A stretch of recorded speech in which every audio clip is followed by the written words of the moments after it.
Chưa có penalty nữa. Ôi, chỉ vào.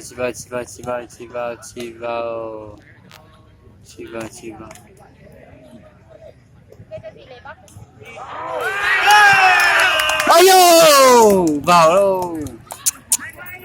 Ôi dồi, hay quá. Ôi dồi, cố lên, còn một cái nữa.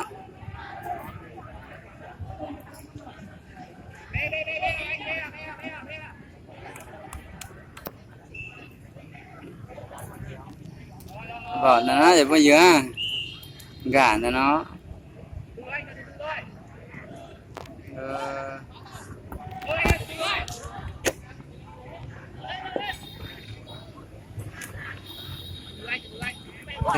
Không thể bảo ba thôi.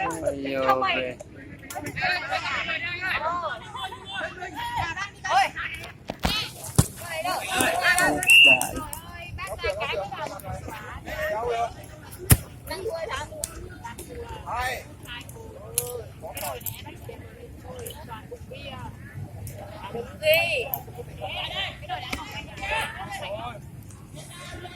Thế vào kia chứ.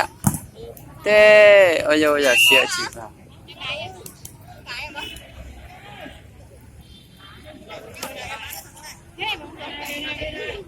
Malaysia theo Việt Nam đó. Tớ đa Việt Nam rồi. Tuần trước Malaysia đó.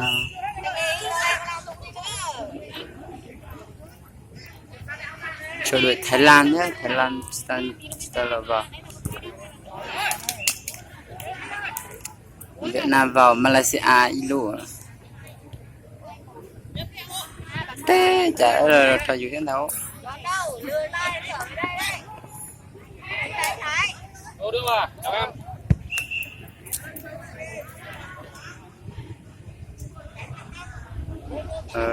Thì cái giờ chấm tôi từng bẩn đi. Tê tàn trò luôn. Cái ca quá giờ.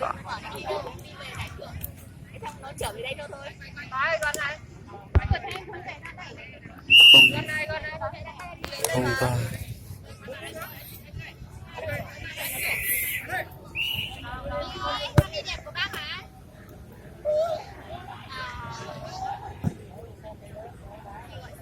Tê bún đảo. Ôi dụ sao cái tầm bông. Cờ.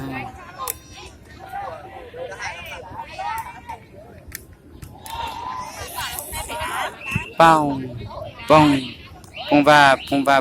Ôi dồi, thật là rất to luôn. Thế thật là rất tí thế.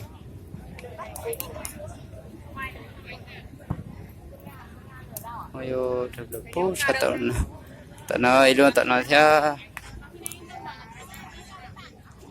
Nó trên các tận nơi theo. Tốt, tất tay. Thế vào kẹo. Ôi dồi. Vào thế lô. Ôi dồi này vào kìa thử. Cô chẳng hát cho nó sai.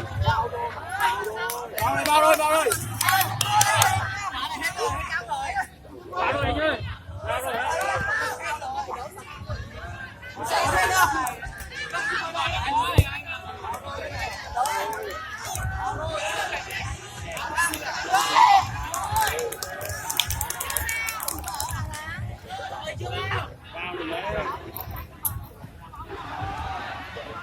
Sao đấy?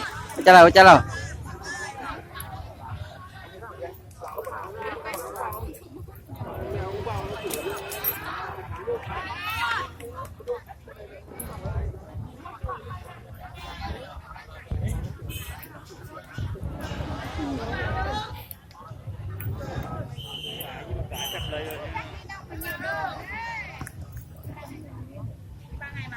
Vào hay chưa vào nhỉ?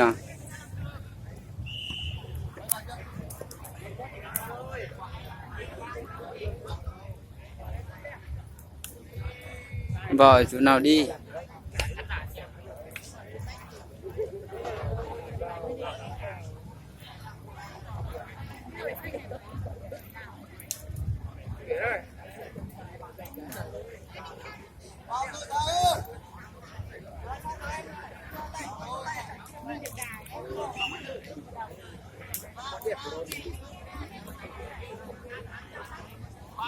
Tài thái thế nào thì tay bầu thế nào như thế. Em bảo chưa nào được sang ăn được ra anh chuyện lấy chờ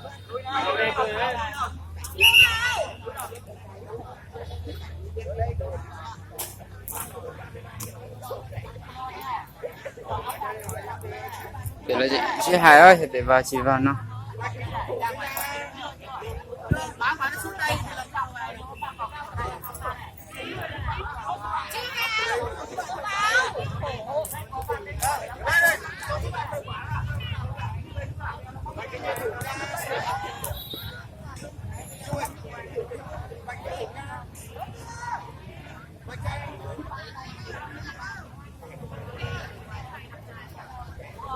Ôi, thì vào chị vào nó là chị Hải ơi nó này.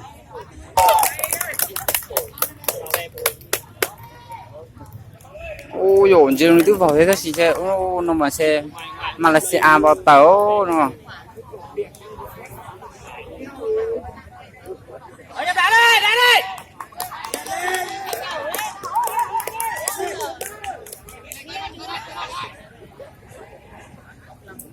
Con chơi này cũng vào số hò.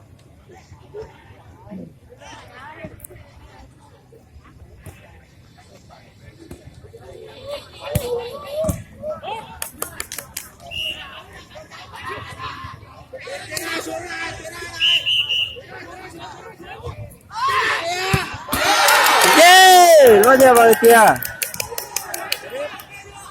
Ok, lần này ok.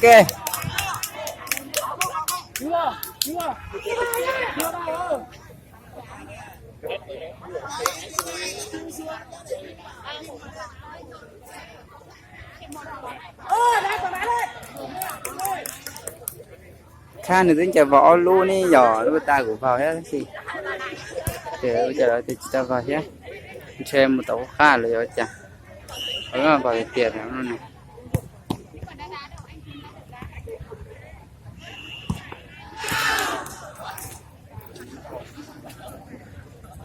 nhiều men nữa nhưng giờ vào nữa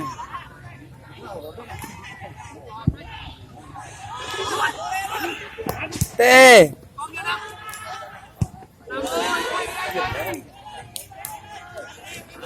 ô nửa quay tao trời là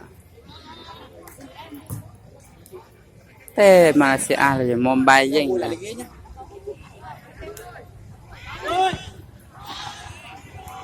bung bung ôi yo bây giờ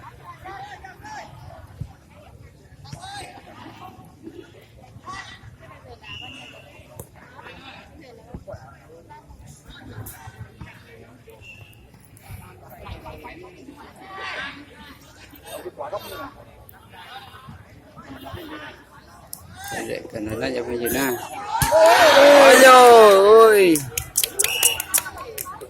rất là xoắn mê nhộ rất là lô ý chỉ ta sẽ vào kiền đâu chỉ ta bằng gà kiền ra đâu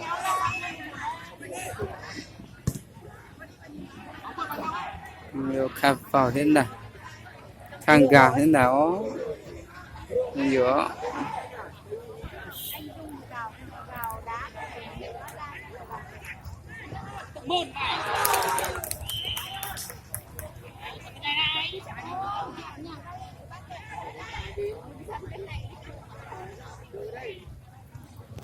ôi mà sẽ ai dinh được trả đâu mà sẽ ai gọ gọ luôn Việt Nam cái tài sẽ lô bây giờ mùi da sẽ tận nọ thế lô mùi da bút tận nọ lại cũng 300 tận nọ lại ba bây giờ là chỉ có nọ luôn chỉ có nọ luôn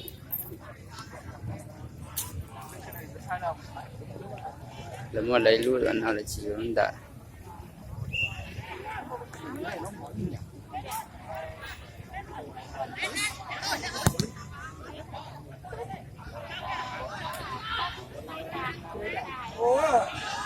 ôi vô tay vào kìa ôi vô chuyên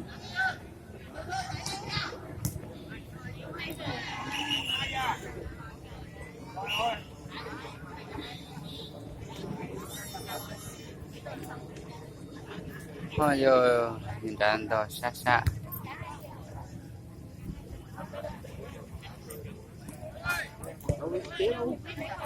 đã tới lò luôn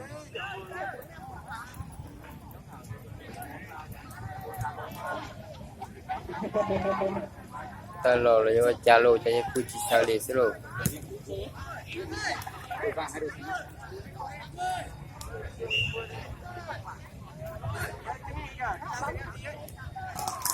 vô thế tao vào thế tao có lọt cái